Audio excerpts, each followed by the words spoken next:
Good morning, everyone. Okay, I welcome you all to another Friday. We continue our book reading this morning, Advanced Selling Strategy by Brian Tracy. And as we all know, we are in chapter 9, which says how to make powerful presentation. And yesterday we looked at the topic on page 304, which says the future belongs to the askers. It taught us how important it is to ask your prospects or your clients questions. It taught us that it is important to begin opening a sale with a question, and it's also important to ask questions at the end of every sales presentation. It also taught us that the quality of your questions and your ability to ask them in a logical and sequential manner is what demonstrates to the prospects that you're a complete professional and you know what you're doing. It also taught us that questions arrest the attention of your clients or your customers, you know, checking them towards you to be interested in the sales conversation you're having with them and the rest of it.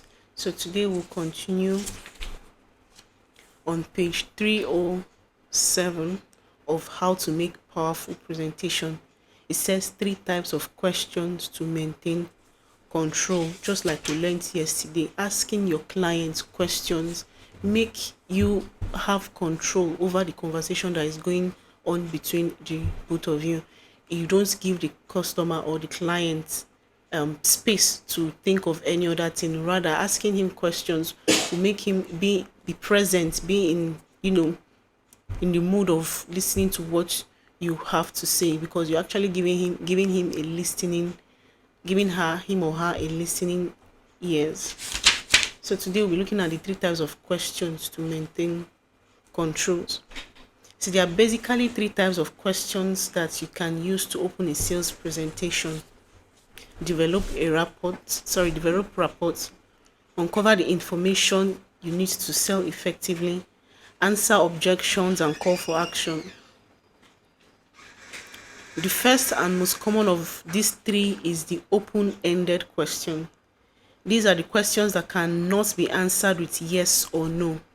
They are a way for you to subtle but firmly guide and control the sales conversation.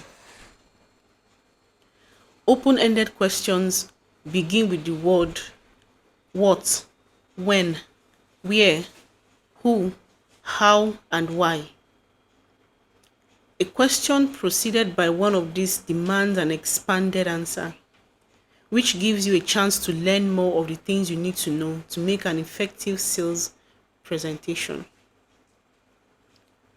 Open-ended questions require lengthier answers that give you an opportunity to listen and build great trust between you and the prospect.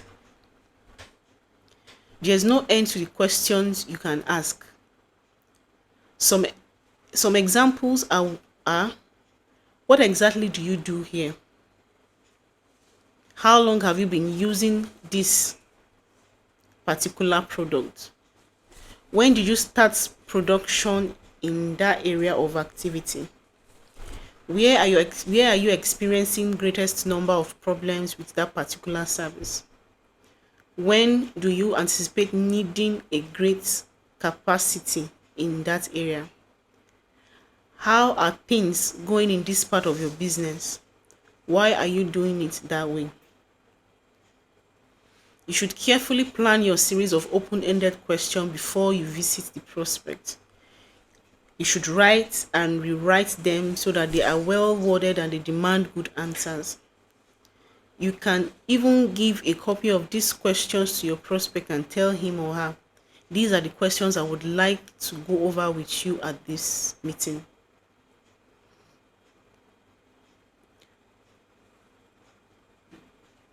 Open-ended questions are sometimes called divergent questions. They open up the conversation and cause the prospect's thinking to diverge and expand. With open-ended question, you can explore every aspect of the customer situation as you seek a problem for which your product or service is a solution. The second type of question is a close-ended question.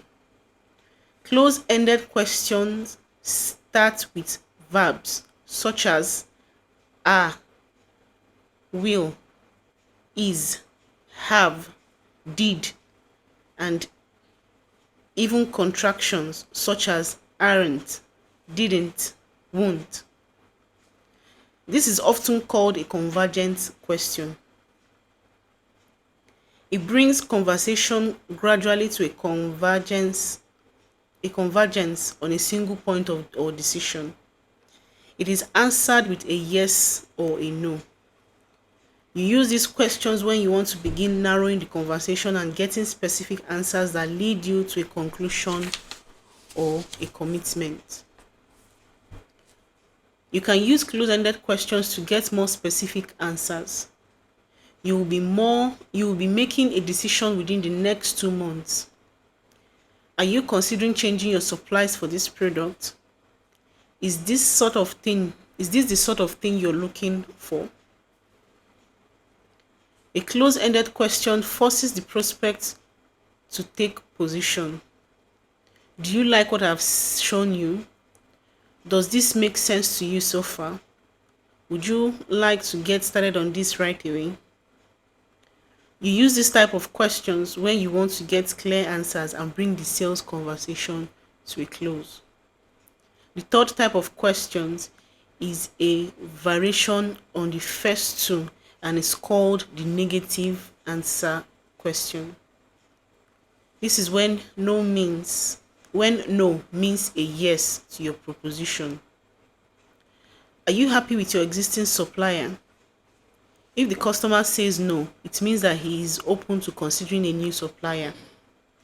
Are you getting the kind of result that you expected?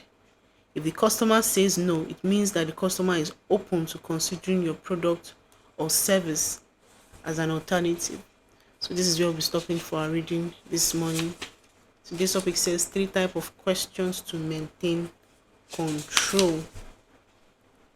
Like we read yesterday on the future belongs to the askers, where it was telling us that the quality of your questions and your ability to ask them in a logical sequence is what demonstrates to the prospects that you're a complete professional, knowing what you're doing at every step.